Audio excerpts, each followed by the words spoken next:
अस्सलाम वालेकुम, welcome to किरण 767। आज हम बात करने वाले हैं वो मेडिसिन जो कॉमनली यूज़ करते हैं लोग और स्टोर से भी बाई कर लेते हैं, खुद से भी ले लेते हैं और बगैर डॉक्टर के रिकमेंडेशंस के भी इस्तेमाल कर सकते हैं, उनके साइड इफ़ेक्ट्स की। तो चलिए टाइम ज़ाया किए बगैर स्टार्ट करते हैं। सबसे पहले मैं बात करूँगी पैनाडोल टैबलेट की, जो कि हर घर में मौजूद होती है और लोग एक्सेसिवली ज़रा सा जिस समय कोई दर्द होता है, सर दर्द होता है, फ़ौरन से पैनाडोल खाते हैं, ये समझ कर कि ये मासूम सी गोली आपको नुकसान नहीं देगी। तो ऐसा बिल्कुल भी नहीं है। अगर ये आप एक्सेसिवली इस्तेमाल करेंगे, इसकी रूटीन में आदत डालेंगे, तो ये आपके जिगर को भी डैमेज करती है और किडनीज़ को भी। तो इसको हस्बे ज़रूरत इस्तेमाल करें, बेहतर है डॉक्टर की रिकमेंडेशंस के मुताबिक इस्तेमाल करें।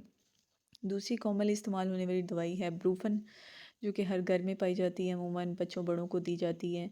तो ये भी अगर आप एक्सेसिवली इस्तेमाल करते हैं तो ये बेसिकली एंटी इन्फ्लामेटरी ड्रग है। तो ये आपके लिवर को डैमेज कर सकती है और उसके अलावा आपके स्टमक पे इसके बड़े बुरे इफ़ेक्ट होते हैं। मतलब आपको अगर ज़्यादा ज़रूर इसको इस्तेमाल करेंगे ज़रूरत से ज़्यादा, तो आपको ब्लीडिंग आ सकती है, मुंह से अल्सर बन सकता है स्टमक का। इसके अलावा मैं बात करूँगी डिस्परिन की, वो भी सिमिलर रोल है, जो कि हर घर में पाई जाती है। खून को पतला करने के लिए इस्तेमाल कर रहे हैं या सर दर्द के लिए इस्तेमाल कर रहे हैं, ख़ुद से लोग इसको एक्सेसिवली ले रहे हैं और बाद में डॉक्टर्स के पास आते हैं कि हमें मैदे में, पेट में बहुत दर्द है। तो इसके इस्तेमाल से भी आपको मुंह से ब्लीडिंग आ सकती है। वो उसकी रीज़न होती है आपका इंटरनली अल्सर चलना शुरू हो जाता है या मैदे के ज़ख़म हो जाते हैं।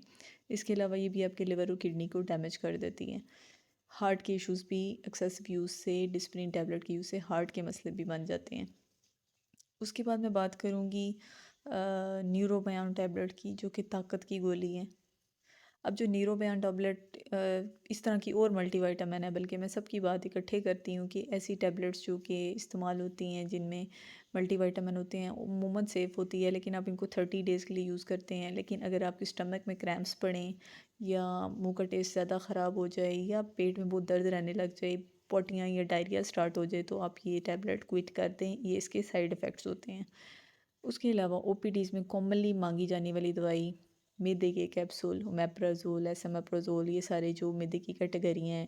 डायज़िक आम जो एक ड्रग है, मेडिसिन स्टोर से ली जाती है। अच्छा, लोगों को ये लगता है कि इसका कोई साइड इफ़ेक्ट नहीं, तो ऐसा बिल्कुल नहीं है। इसके लोग हैबिचुअल हो चुके हैं, आदी हो चुके हैं। इसके इस्तेमाल से आपके जिस्म में ब्लड की एब्ज़ॉर्प्शन कम हो जाती है, आयरन की एब्ज़ॉर्प्शन कम होती है और कैल्शियम की कमी भी होती है। तो आयरन और कैल्शियम कम होने से आपका जिस्म लेथार्जिक रहता है। इसके अलावा B12 की डेफिशिएंसी होती है, जिसमें आपके जिस्म सुन्न होना शुरू हो जाता है, कमज़ोरी होती है, वीकनेस होती है। तो इसको भी एक्सेसिवली डॉक्टर की रिकमेंडेशन के बगैर यूज़ ना करें और कम अरसे के लिए यूज़ करके छोड़ दें। उसके अलावा मैं बात करूँगी कैल्शियम और विटामिन डी की जो टैबलेट्स होती हैं, जिनमें स्पेसिफिकली ये 2 चीज़ें होती हैं, जिस्म के लिए, हड्डियों के लिए बड़ी अच्छी होती हैं, लेकिन इनके भी नुकसान हैं जो कि लोगों को नहीं पता। स्टोर वाले इनको धड़ाधड़ दे देते हैं, कमीशन बेस पे भी वो कुछ ना कुछ अर्न करने के लिए पकड़ा देते हैं, खा लो, रोज़ खा लो, जैसे ले लो। तो इसके भी नुकसान हैं। वो क्या हैं? इससे आपकी किडनी में स्टोन्स बन सकते हैं, किडनी डैमेज हो सकती है। तो एक्सेसिवली डॉक्टर की रिकमेंडेशन के बगैर इसको बिल्कुल इस्तेमाल ना करें और डॉक्टर से रिकमेंड करके इसको definitely for time being use करें। एंटीबायोटिक्स की बात करूँगी, जैसे ऑगमेंटन है, सेप्ट्रॉन है, मतलब इस तरह की सारी एंटीबायोटिक जो कॉमनली घरों में दे देते हैं, डिस्पेंसर्स दे देते हैं, मेडिकल स्टोर से ले लेते हैं।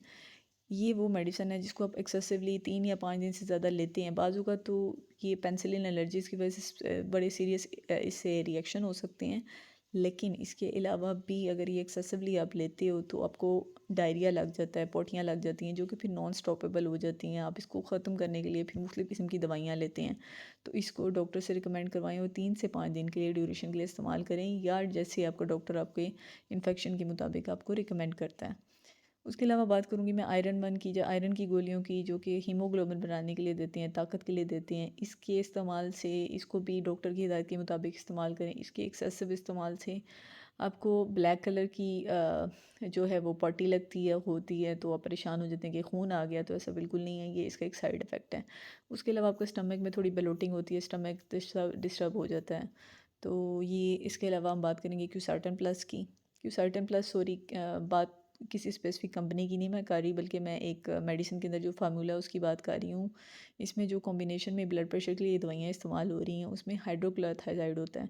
तो बहुत से पेशेंट जब ये लंबे अरसे के लिए 3-3 6-6 महीने के लिए इस्तेमाल करते हैं तो कहते हैं कि हमारे जोड़ों में दर्द है। तो they should go for uric acid test.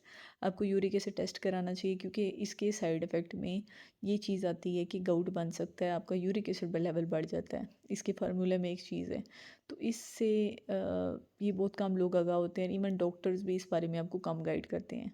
तो होप सो आज की वीडियो आपके लिए हेल्पफुल होगी और आपके लिए आप नेक्स्ट टाइम इन मेडिसिन को यूज़ करने से पहले ये चीज़ें माइंड में रखेंगे। इस वीडियो को ज़्यादा से ज़्यादा शेयर करें और सब्सक्राइब करें, बेल आइकन प्रेस कर लें। थैंक यू, अल्लाह हाफ़िज़।